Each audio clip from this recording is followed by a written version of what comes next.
نعم.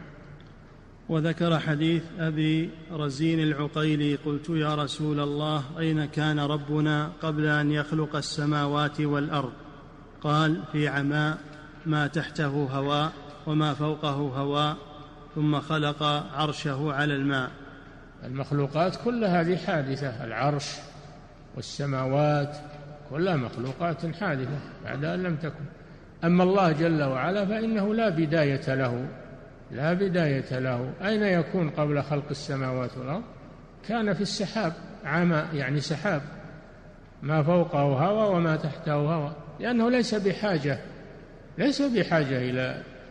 إلى السماوات والأرض والعرش، وغني عن ذلك سبحانه وتعالى.